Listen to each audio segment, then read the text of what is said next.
I know myself. I have given, and I'm going to give 110% of myself in this marriage. That notwithstanding, I ain't taking crap from no one.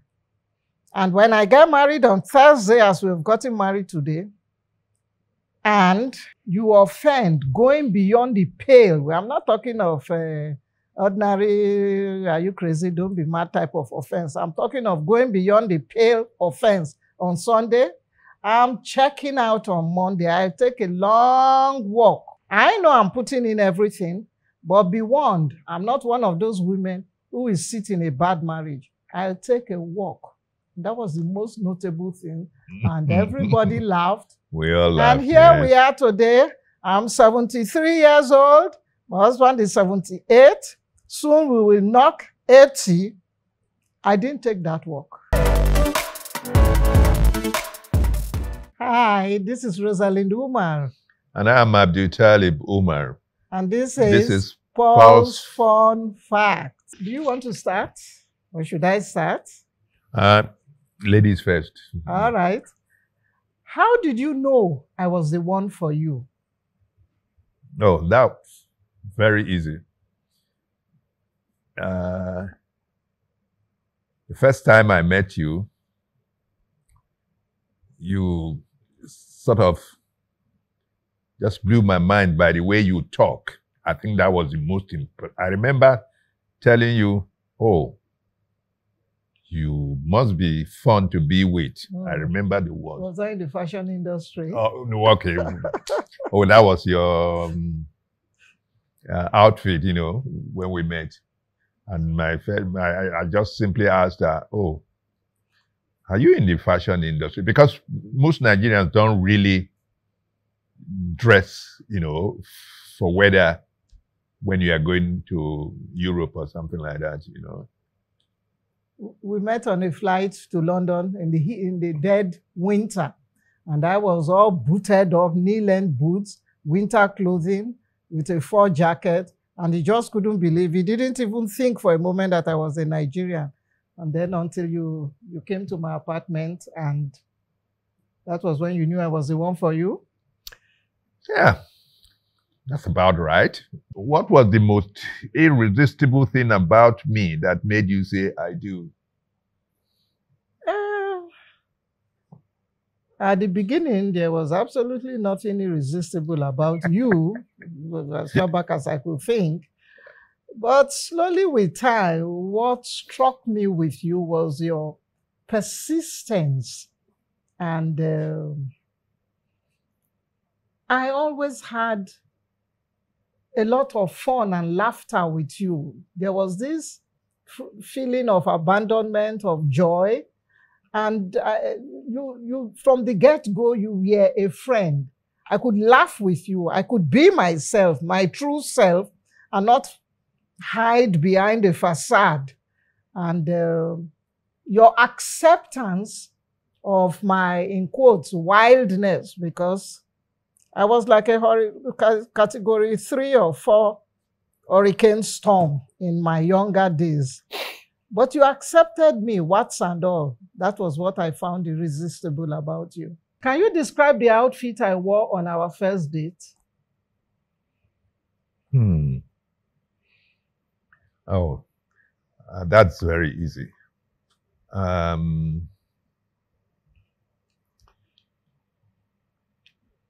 You love wearing shorts. And I remember when I came to where you were staying in the block of flats next door to mine in Fitzharding House on Portman Square in London. Despite the cold, you wore a shirt. Oh. Yes. Can't even remember. Yes, you wear a shirt with a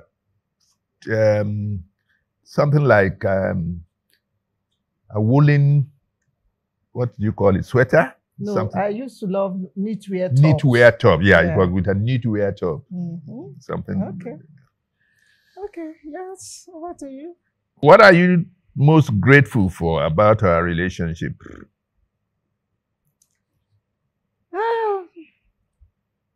most grateful for two things. One, your patience. You've been very, very patient with me. Even when I lose it, and I am an impatient person. People would wrongly say short-tempered. I correct them and say it has nothing to do with temper. It's to do with that I am impatient with staff, with workers. I don't suffer fools gladly. So I get impatient with situations. But you always have a calming effect on me. Even when I take a decision, you just look at me and you wait. And when I'm calm, you have a way of talking me around drastic decisions that I make. So I tell people that you cleverly play me like a violin. You have a leash around my neck, but the string is so long, and you let me run wild around thinking that, But now and again, when I want to go beyond my boundaries, you know how to yank the leash to let me know who is in charge. I love your patience. Thank you. Now, what is one thing I do that always make you smile, no matter the circumstances? Yes. Your storytelling. You have a way of telling stories. And you don't only tell the story, you actually demonstrate it. There are very few people who do that. And almost everybody around you. And they'll say, Arosi Matuala. Here she goes again. Yeah, I'm a good raconteur. And my descriptive powers, phenomenal. I'll describe something and you think you actually visualize it. If you could tell your younger self anything, what would it be and why?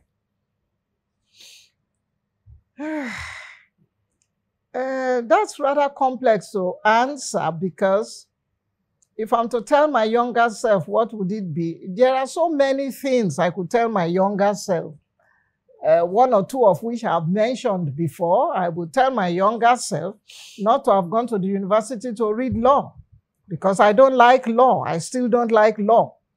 And but I just did it because we didn't have career counseling, and it was the next thing on the program for me to do. Leave secondary school, go to the university because of the type of background I come from.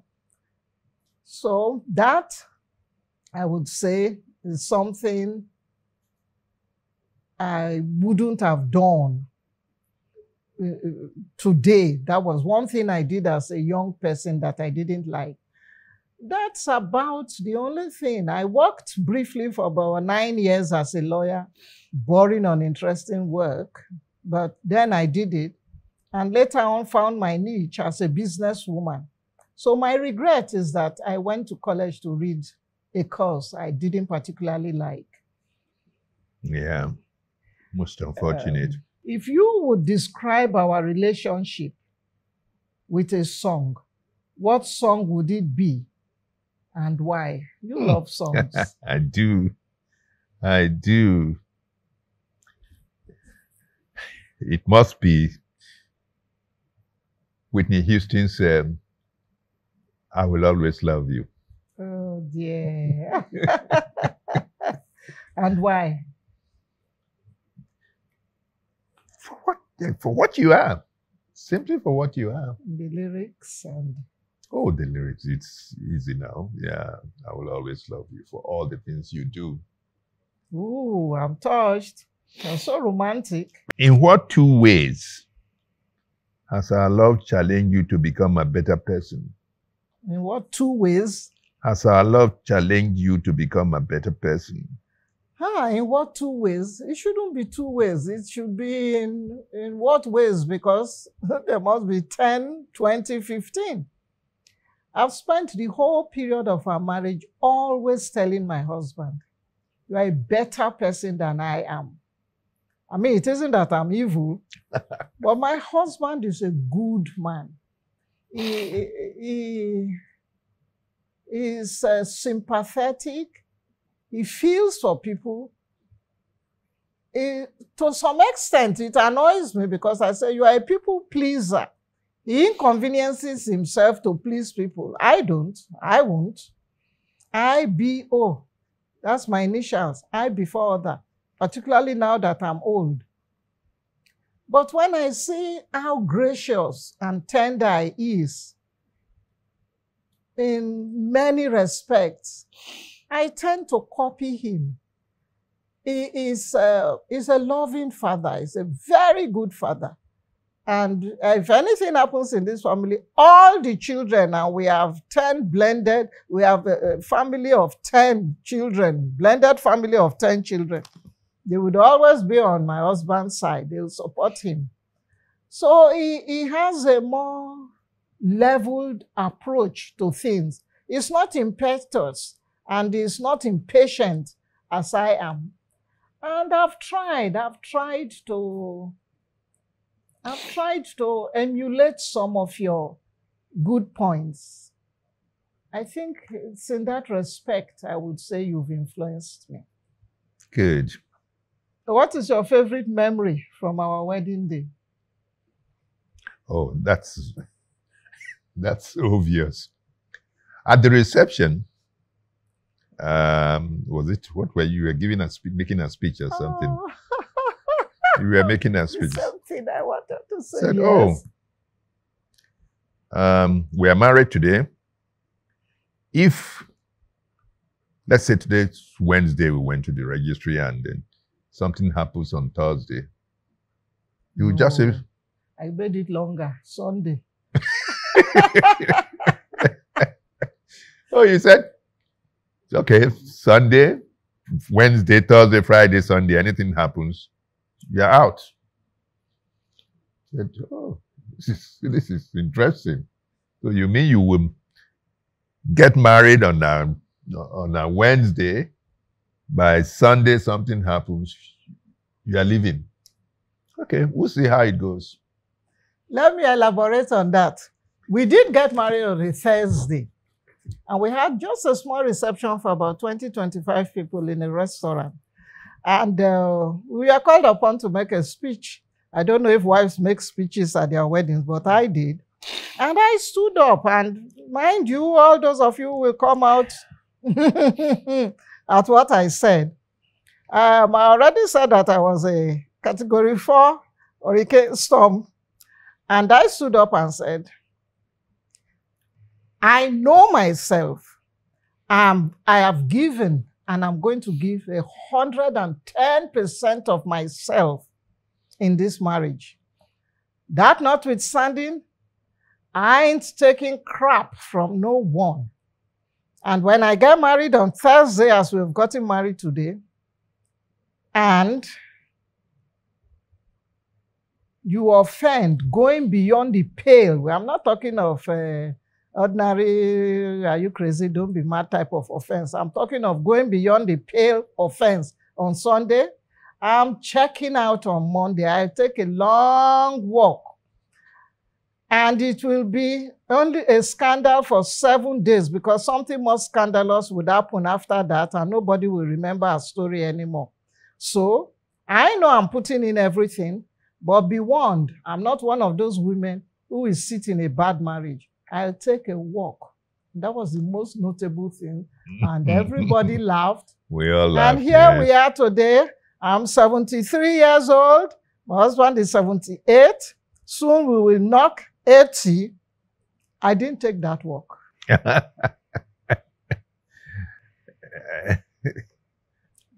suppose that was too good for you. I agree.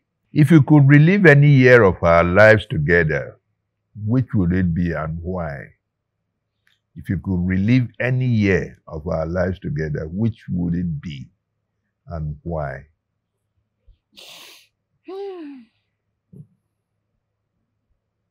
We've had so many pleasurable years. We've spent all our holidays, except when you were working and had to go on official trips. And even then, as often as I could, I joined you in those places overseas.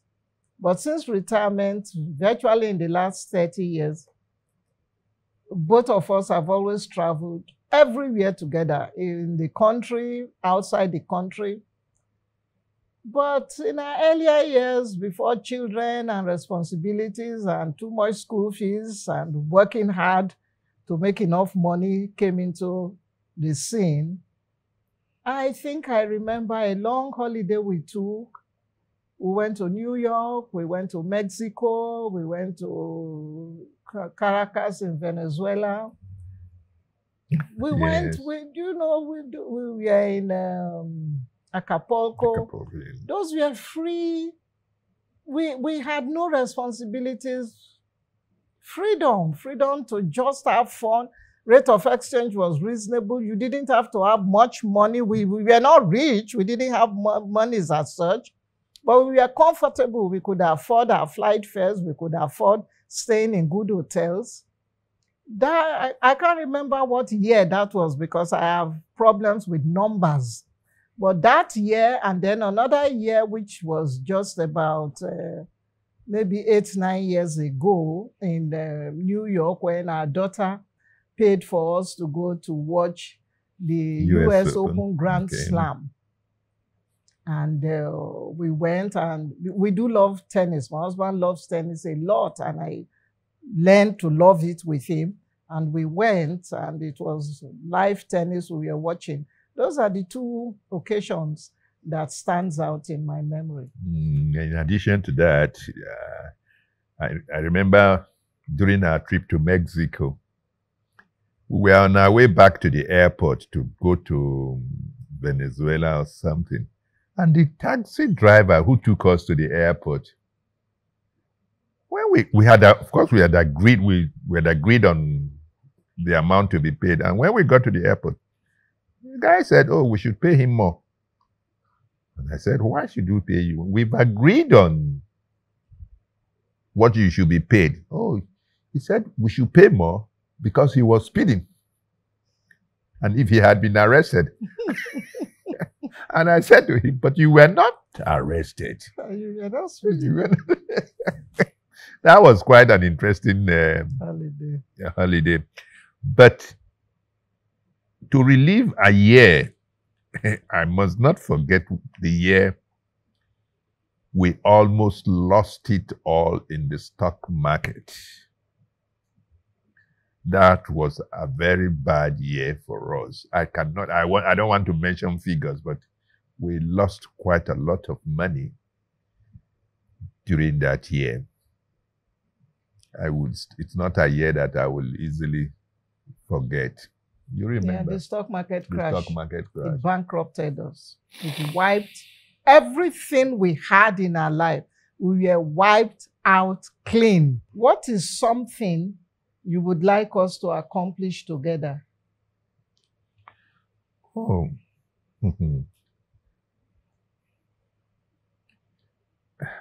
That's a difficult one, but I think I would love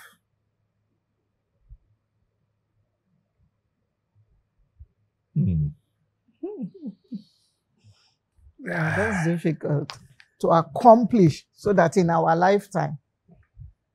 That's what it means, huh? To accomplish, not like in dying together. No. I think I would love all our children to be able to. You and I, what's something you would like us to accomplish together?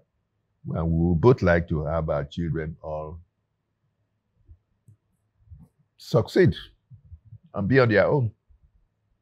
But it's not you and I accomplishing it. They are the ones accomplishing it.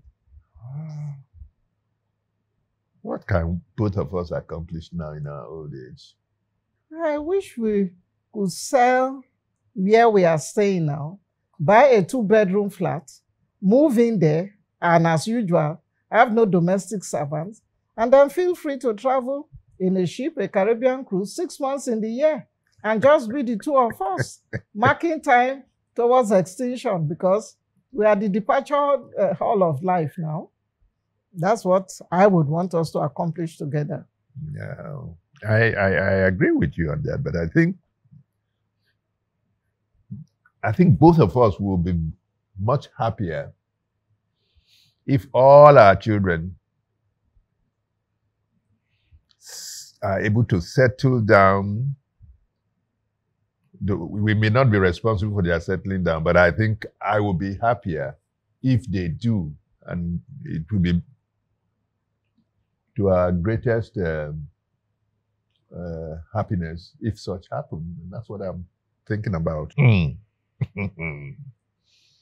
Well, you shouldn't have added this, but okay, describe our first kiss. I don't remember. Because she's not a very good kisser anyway. You see, this one has come to disgrace me in public. I'm not doing you both. That kiss matter. You see, there is something quite interesting about her, really. When you see her outward persona, you think this one is you wouldn't even think that she's could be domesticated, but you'll be surprised the kind of things. Okay, let me go a bit further.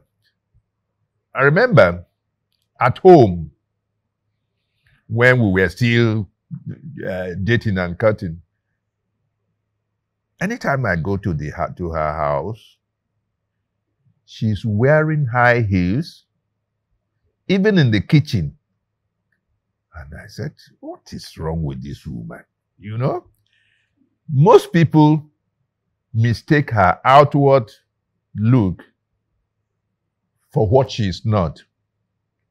She is, let me see. I come from an area where we eat a lot of pounded yam. And she does pound yam when there is need for her to do so. And of course, I won't talk about her cooking. It's something just out of this world. Most people mistake her for what she's not. And like we used to joke a lot. I will tell her, some of my friends do ask me, tell me, what is it? What is it that you see in Rosalind? I just laugh, I just smile. I said, you don't know her. Maybe if you know her, you will not need to ask that question. Okay, so it's all that pounding of yam and cooking in the kitchen that made me not to be romantic enough to be kissing all over the place, because that's the initial question. Between my husband and I, he's the more romantic one. He's very affectionate. All, touchy-feely. He remembers dates. I have a problem with dates. Cards, flowers, chocolates. I said, I beg all these Oyibo things. I'm more practical.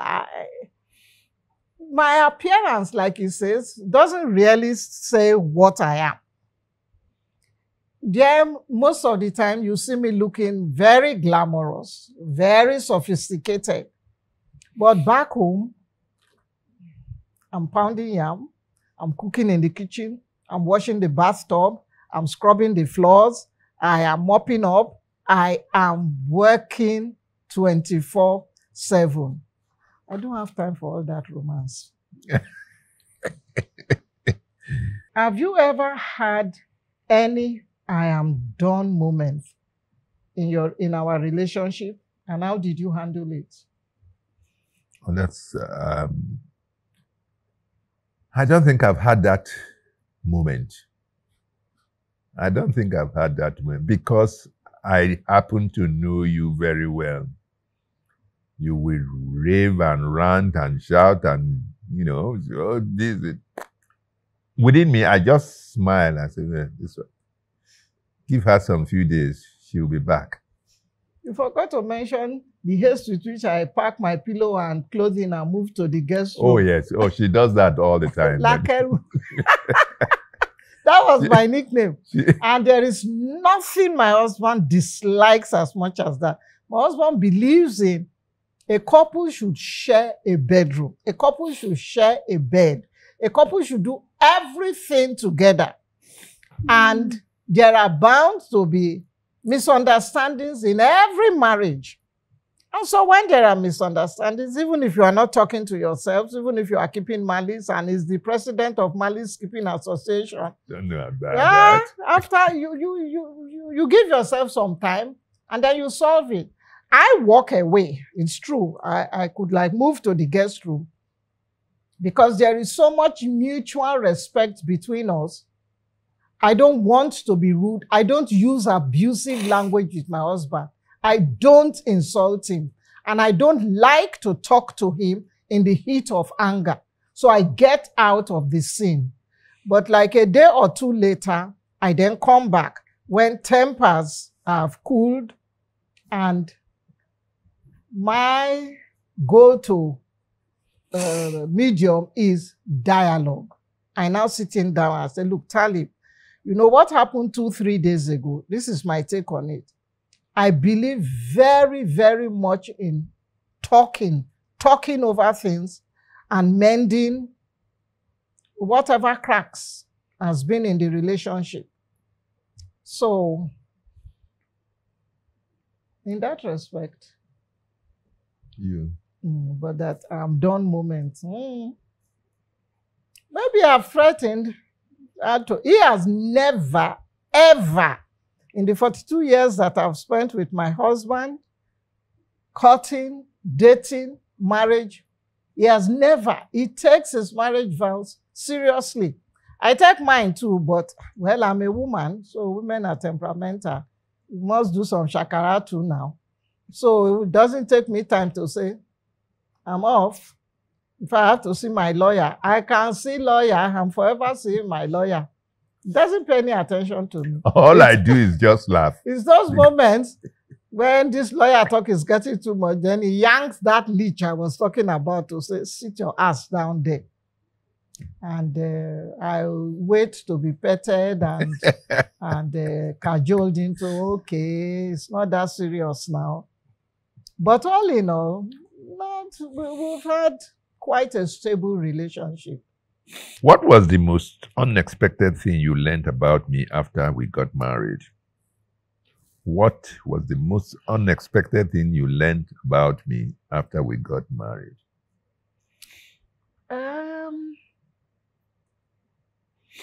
Between the two of us, I am the extravagant one. I am a spendthrift. I don't have too much respect for money. My husband is careful. He believes in savings, he believes in investing in stocks. He's a careful person, and some of our children took that aspect from him, which I'm grateful for. But I know he's always been careful, but it shocked me when years into our relationship, he told me that he took a life policy insurance savings in my name for me and that it had matured. I was shocked because I was so busy buying shoes and handbags that it didn't occur to me that I should go and do some insurance thing that turned out to be very, very profitable at the end. And then another thing I discovered with him is, much as he wouldn't be if we are overseas shopping, he won't be extravagant to buy XYZ item that he loves for some ridiculous amount. He would buy it for me.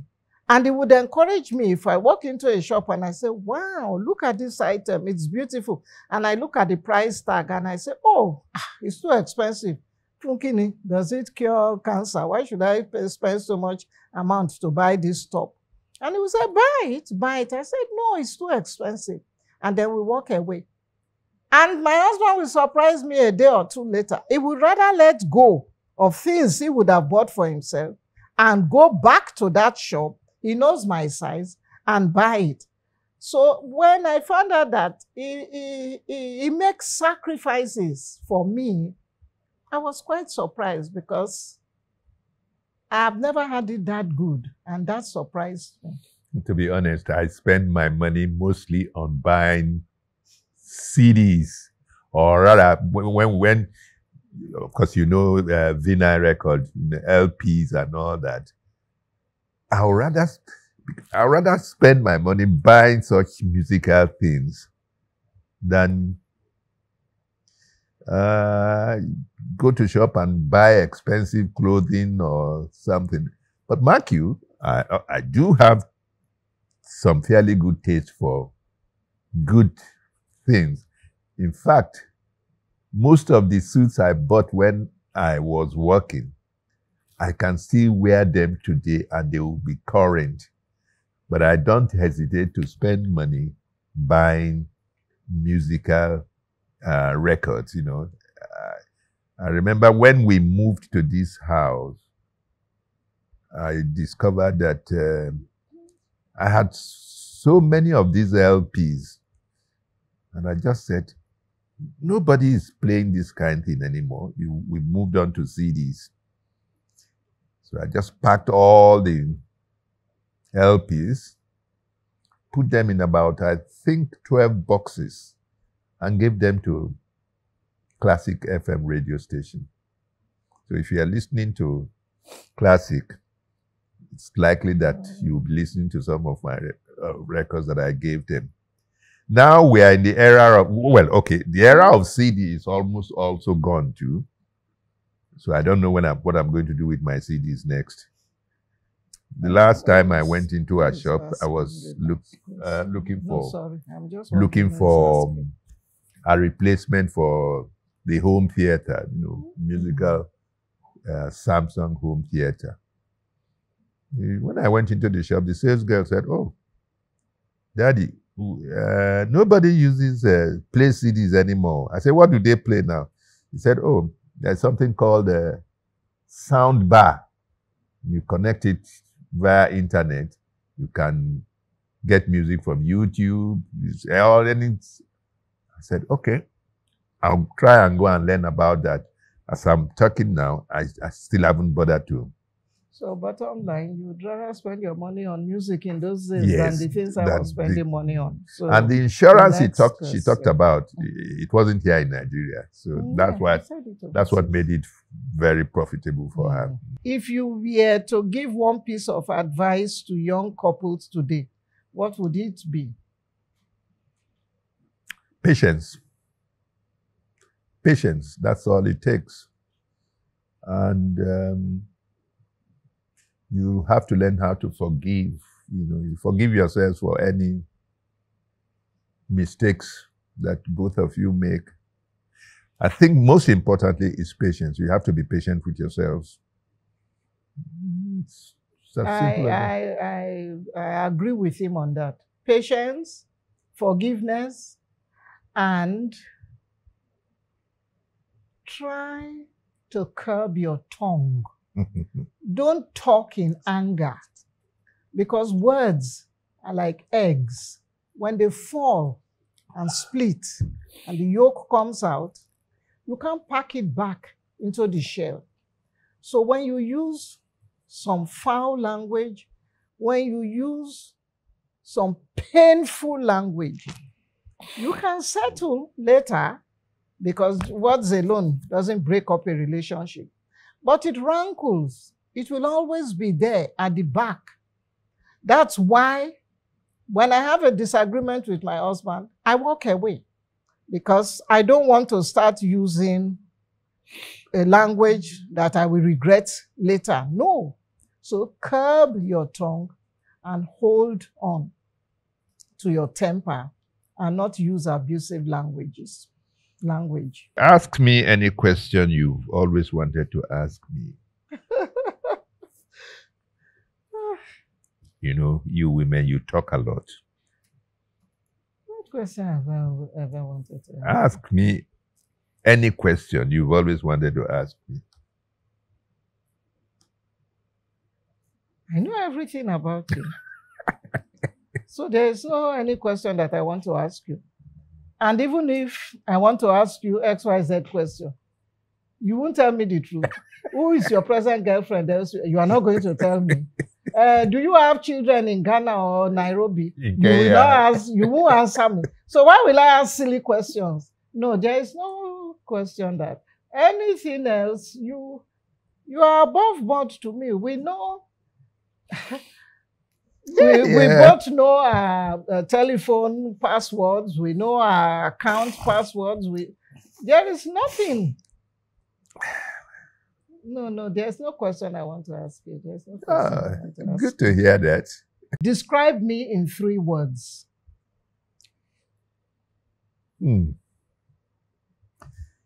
You are fun to be with. That's okay. 3 words. 3 words. Funny. 1. 3 words. Funny.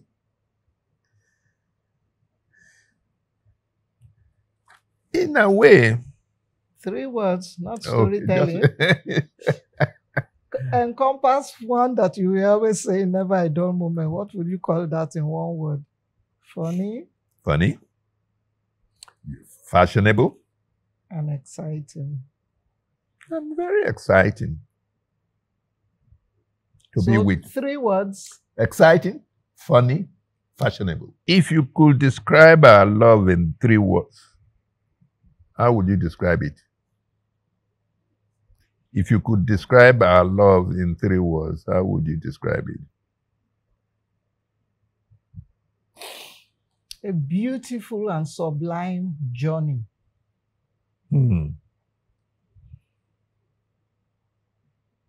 That's 2. Many one. No, beautiful and 3 sublime. words. Beautiful, sublime. Okay. Beautiful, sublime, exciting.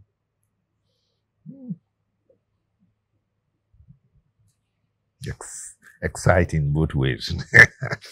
What do you love the most about doing life with me? Oh. I thought I was supposed to ask you that. Okay, so you asked me. Is that also your question? What do you do? Most about it? Maybe we are supposed both to. Oh, we will both say it. I guess so. Okay. What do you love the most about doing life with me? Just being with you and making me laugh. Most people will never, like I think I said earlier, most people will never understand why we are together. But I know. You just simply make me laugh. I told you. I'm like Charlie Chaplin. I'm a circus clown in the house. Even my grandchildren, everybody breaks down hilariously laughing. What do I love the most about one of the youngest grandchildren, you say, Grandma, you are very funny, but you can tell lies. And that was my 8-year-old grandson then. And this is lies. In fact, I pray that they just turned 10, and I hope I will live a bit longer again, because if they are to write a tribute for me, if I pass now, they will say, oh, we love Grandma. Oh, Grandma is very funny. That is humorous. And Grandma lies a lot. Now, the meaning, but they use lie in the sense that I always exaggerate her, like, me too, na agbaya granny me. I will sit with them and be watching WWE wrestling. I know all the wrestlers, all their names, Undertaker, John Cena, everyone. John Cena, and when then some moves. And because I exercise a lot, I know martial arts, and I've done quite well with both of us are physique. Then when the children will say, 6, 7 of them will sit on the floor in their room, we're all watching TV. And then some moves that, what is that Mexican one? The one that wears the face mask. And I will say, hey, you see, This was what Grandpa used to do when he was in school. Mysterio. He said, that move that Rey Mysterio just did. That's why please walk in the park for him.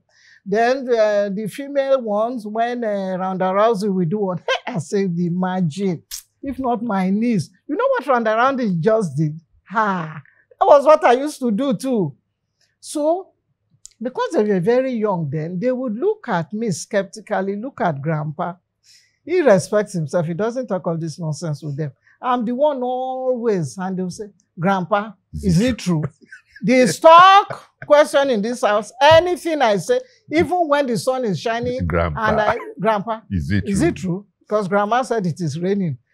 Everything is, Grandpa, is it true?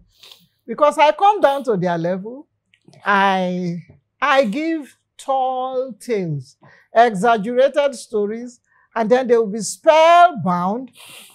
And then later you say, no, but there may be me too. I get carried away with my storytelling. And I forget and put something. And then they now realize that, Grandma, Obere, you are lying again. This thing didn't happen. So I'm the storyteller in the house that make people laugh. And there's, we have an auntie who is 86, Mrs. Manfeni. Okay. 86. One day, they were on the phone talking.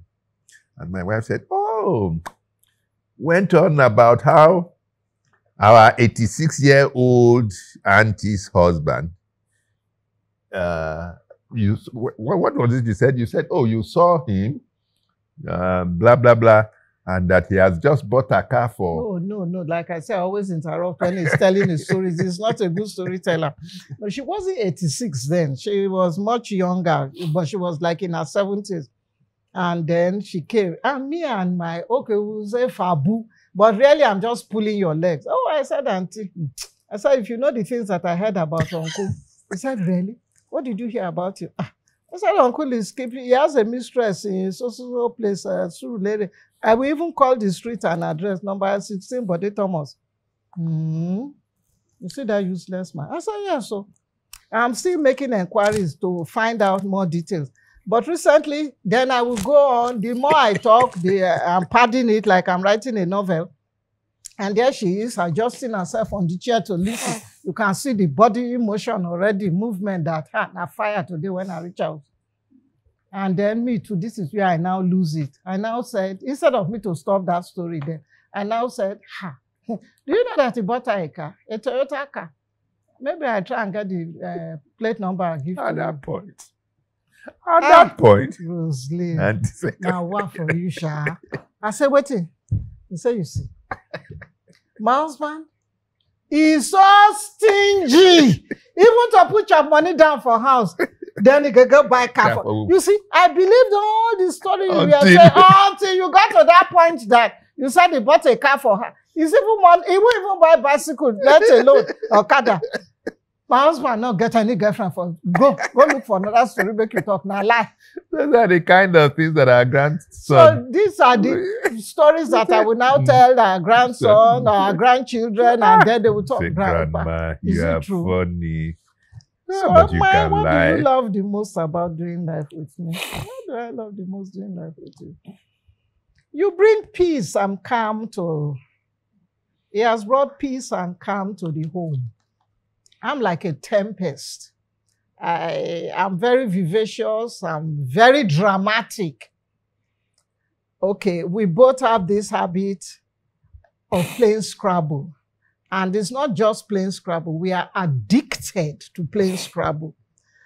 We usually would play Scrabble every night up till 11, 12, 1 o'clock, particularly if we don't have anything doing the following day.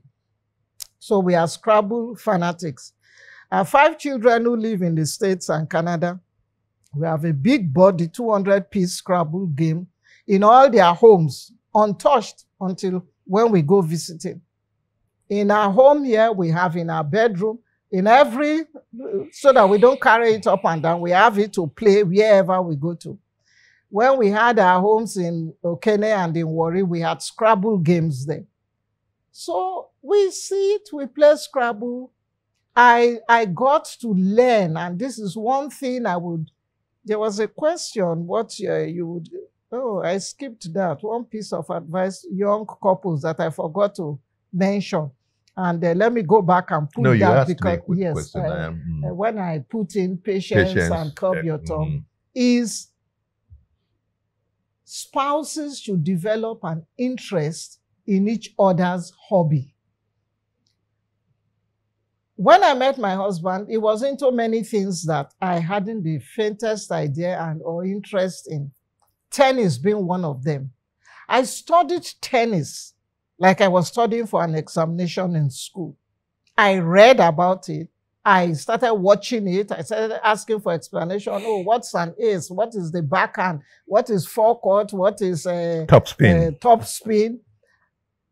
I studied it so hard. I read about, I don't play tennis because I've always had bad knees, but I got to know so much about tennis that I know theoretically more than him, in the sense that I'm always on the internet. I know the first top 50 female players, the first top 50 male players. In fact, the first 100 players. I know the tournaments taking place all over the world. I know everything. Then I can share his hobby with him. We watch tennis together. Then he's also into football. Unfortunately, backing that loser Man U now. So I'm not a Manchester United fan. You don't have and I won't say I'm avidly into football as he is, but I know enough for us to see it and watch matches together. So what spouses develop an interest in each other. He loves music. I am more into books, but I got to know music. I don't know lyrics. I don't know the wordings of the song, the lyrics and the title of the song, but I'm halfway there. So we can communicate. But some people just don't show any interest. A spouse loves Formula One racing, for instance, and the other spouse says, oh, there they are racing in, and she doesn't want to know, is it Lewis Hamilton or Verstappen who is, and goes elsewhere. We should develop interest in each other's lives. Most times I have to ask her, oh, how come you remember all these things? Like, who won the US Open in this year? Oh, she will name the player. Okay. And then I said, oh, but I can't even remember that this guy played the final. Things like that. We do things together. It's a partnership. It's a partnership. And it's a partnership. A lot of couples today have problems in their homes. And it's an African male thing. The men talk the word submission. My wife is not submissive. I don't understand that language. Why should a wife be submissive? Neither should the wife be dictatorial or autocratic. But why do the men want to subjugate their wives? A marriage should be a partnership, almost of equal. You are partners. You give mutual respect to each other. You don't try to dominate the other party. You see each other's point of view and work as companions in a marriage. That has worked in my home. Good for you. Who apologizes first after an argument? I will go first. I do all the time. Oh, Tali. No, but you know that. I apologize when I've done something wrong. If you apologize all the time, it means you always do something wrong. Not necessarily. But most times, because what I tell him, I am very intentional in my marriage. And I tell him most times, when I do something wrong, when I do something bad, when I offend, it is a deliberate act. I want to do it. I want to offend. So, I'm not going to apologize because it is with my clear eyes that I did that wrong thing. However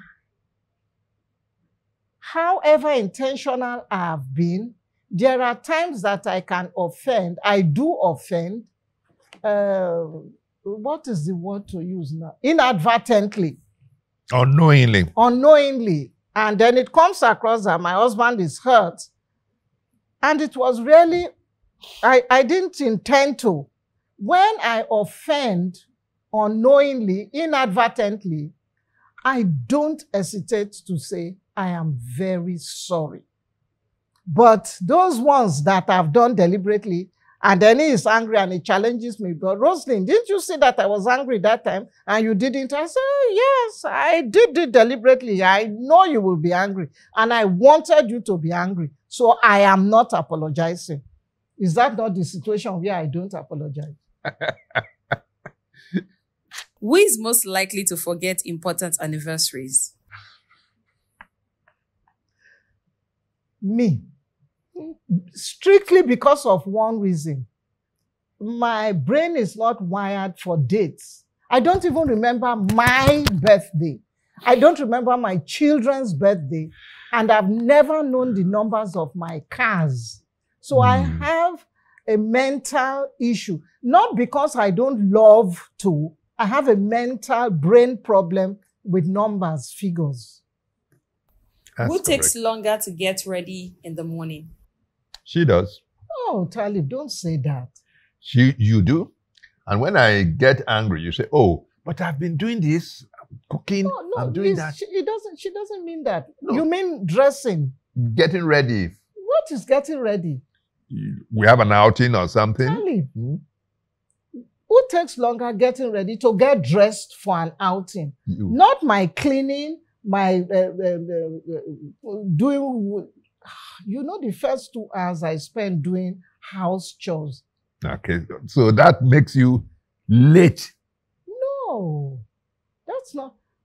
When we are going for an outing, I'm the one that is always organized enough. The night previous, I would have brought out my outfit, out my shoes. Everything is laid out. But because I don't keep a maid, I'm always the first person out of bed. And I do a lot of domestic chores. I am preparing breakfast. We always eat before we leave the house. I'm taking food out of the fridge, freezer. I'm putting it in the microwave. I'm setting the table. I'm doing this.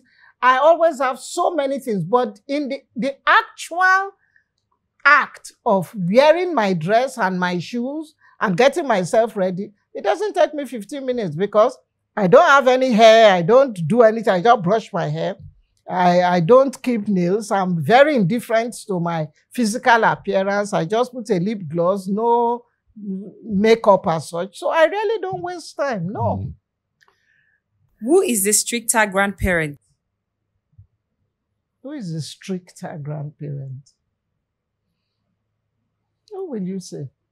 We both indulge these grandchildren. Who is strict? I think you are. No, you are. I let them play with when they were taught little children, my iPhone, my iPad, they all know my password. They will download all the games from wherever, the app. They dare not go near. It doesn't permit all that nonsense that they should be using. They too know that it's grammar that they should come and do their nonsense with. Okay. They don't go to him for all such things. Playing games on his phone. Yeah, right. Yeah, correct. It's me too that will give them their parents in their respective homes. My daughters don't encourage them to take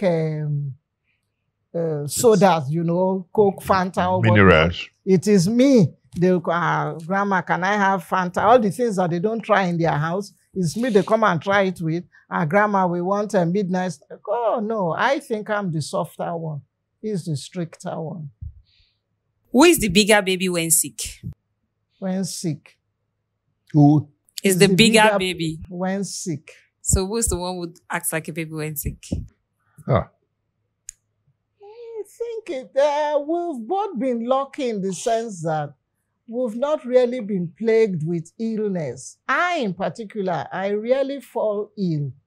But when I fall ill, I'm very, very ill. Like, you know, I'm asthmatic.